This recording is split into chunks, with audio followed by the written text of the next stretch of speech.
Hello guys, bienvenue sur une nouvelle vidéo sur ma chaîne. Je m'appelle Annie, de surnom Anita. Ici on fait de tout ce qui est foi, lifestyle, voyage et la carrière et plus précisément la carrière d'infirmière parce que c'est ma carrière. Donc si c'est des choses qui vous intéressent, abonnez-vous, activez les notifications, aimez cette vidéo et partagez. Ça me fait plaisir de vous accueillir dans la famille. Ici on est juste du love, de l'amour et de la solidarité. Donc si c'est des choses que vous aimez, activez, abonnez-vous, ça me fait plaisir de vous accueillir. Donc aujourd'hui on a encore une vidéo méditation. Et oui, aujourd'hui, on a changé de livre. Comme pour ceux que vous savez, qui ont déjà vu les anciennes, on était beaucoup dans jeunesse. Mais aujourd'hui, on est dans un nouveau livre. Puis pour ceux qui n'avaient pas vu, c'est dans la playlist des vidéos de méditation. Donc, je vous invite à aller regarder les autres que j'ai déjà faites, même s'ils ne sont pas des prérequis à celle-là. Donc, j'utilise la méthode SOAP pour la méditation. Donc, Scripture, Observation, Application et Prayer. Donc, en premier, on prend un passage. Deuxièmement, une application, l'observation de qu'est-ce qu'on peut observer dans ce passage. L'application, donc comment est-ce qu'on peut appliquer ou qu'est-ce qui ressort sur l'identité de Dieu dans ce passage. Puis, une prière pour sceller le tout. Voilà. Donc, le passage d'aujourd'hui, c'est Malachie 1, versets 6 à 8. À 8, ça dit « Un fils honore son père », je lis dans la version de Louis II, « Un fils honore son père et un serviteur son maître. Si je suis père, où est l'honneur qui m'est dû? Si je suis maître, où est la crainte qu'on a de moi? Dit l'Éternel des armées à vous, sacrificateurs, qui méprisez mon nom et qui dites « En quoi avons-nous méprisé ton nom? » Vous offrez sur mon autel des aliments impurs et vous dites, en quoi t'avons-nous profané? C'est en disant la table de l'Éternel est méprisable. Quand vous offrez en sacrifice une bête aveugle, n'est-ce pas mal? Quand vous en offrez une boiteuse ou infirme, n'est-ce pas mal? Offre-la donc à ton gouverneur. Te recevra-t-il bien? Te fera-t-il bon accueil? Dit l'Éternel des armées. Donc, pour mettre un peu en contexte, en général, dans le sens que si pour ceux qui connaissent peut-être moins l'Ancien Testament, mais dans l'Ancien Testament, d'enfants pour se repentir des péchés et tout, il fallait offrir des sacrifices sur des autels à Dieu. Puis c'était les sacrificateurs qui s'occupaient de faire ça.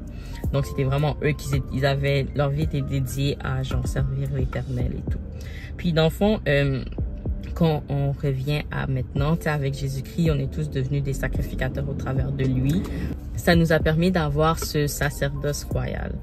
Mais dans le fond, si on revient à c'est quoi un sacrificateur, c'est quelqu'un dont la vie est dédiée à servir l'Éternel dans son temple. Je servir l'Éternel, etc. Puis c'est ça que Dieu nous appelle à faire maintenant aussi.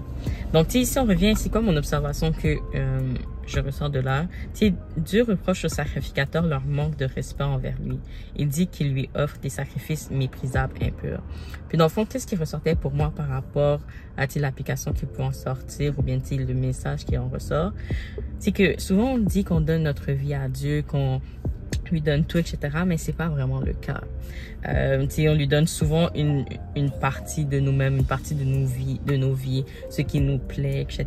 Au lieu de lui donner vraiment ce qu'il mérite. Puis, on peut voir comment on fait cela parce qu'on se soumet pas totalement à sa volonté, en faisant ce qu'on veut dans certaines parties de notre vie et en n'ayant pas un cœur pur ou en n'ayant pas un cœur pur en le faisant. Par exemple, on sait que la volonté de Dieu par rapport à certaines choses est pas en aliment. Par exemple, il y a les trucs obvious comme, on va dire, aller au club, fumer, être dans la fornication, etc.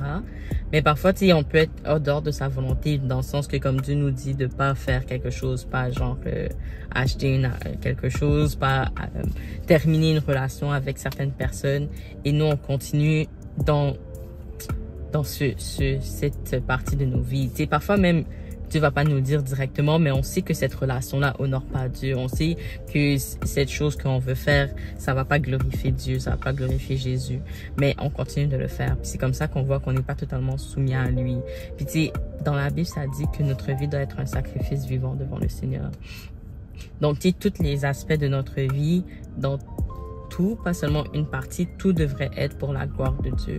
Mais souvent, on donne certaines choses à Dieu, donc notre temps qu'on va à l'église, notre temps qu'on est comme avec nos frères et sœurs, notre temps pendant qu'on sert dans certains ministères, etc. Mais le reste, on décide de faire qu'est-ce qu'on veut, on décide de ne pas consulter Dieu, de ne pas voir c'est quoi son opinion, c'est quoi qu'il dit dans sa parole ou par son Saint-Esprit par rapport à cela. C'est ça souvent le problème qui fait que au final, notre vie qui est censée être un sacrifice vivant devant lui est pas aussi bon qu'il devrait être. Il devient méprisable, il devient, comme il dit, impur. Si ça devient, tu sais, comme il dit, les bêtes qu'ils étaient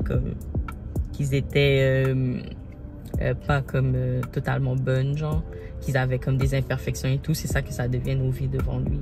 Et c'est pas bon. Fait que, tu sais, vraiment, je prends ça pour vous aussi comme une,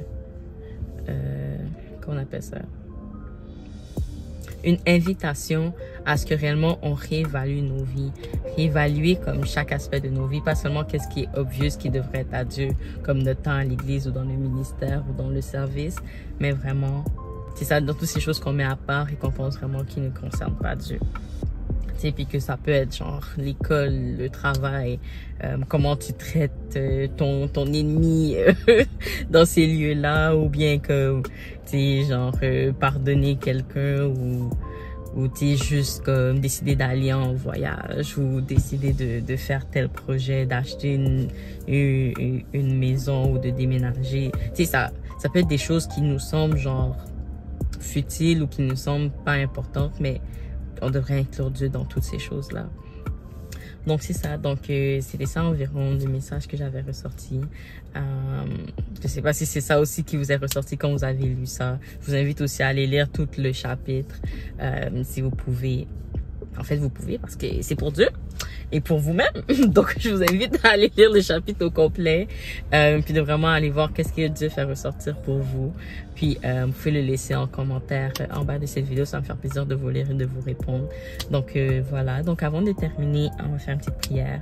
Mais si c'est quelque chose qui vous a plu cette vidéo et qu'est-ce que j'ai partagé ou qu'est-ce que cette épisode vous a inspiré durant ce temps, s'il vous plaît, laissez un like, laissez un commentaire, abonnez-vous, ça me fait plaisir de voir tout ça. Donc, on va finir en prière. Si vous voyez mes yeux ouverts, c'est juste parce que j'ai écrit une prière, donc je vous la lis aussi, puis après j'ajoute. Mais fermez vos yeux.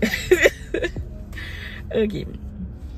Donc, courbons nos fronts. Dieu, pardonne-moi de ne pas t'avoir offert le sacrifice que tu mérites, d'avoir fait comme je veux plutôt que comme toi tu veux. Pardonne-moi de ne pas m'être soumis à toi comme je le devrais. Travaille mon cœur. Enlève tout esprit de rébellion et d'orgueil qui m'empêche de te laisser diriger ma vie. Fais ce que tu veux en moi. Je te remets ma vie et je te fais confiance. Prends le contrôle au nom puissant de Jésus. Amen. Amen, amen. Donc, c'était tout pour aujourd'hui. J'espère que vous avez apprécié la vidéo. Je vous aime beaucoup. Passez une bonne journée, soirée, peu importe.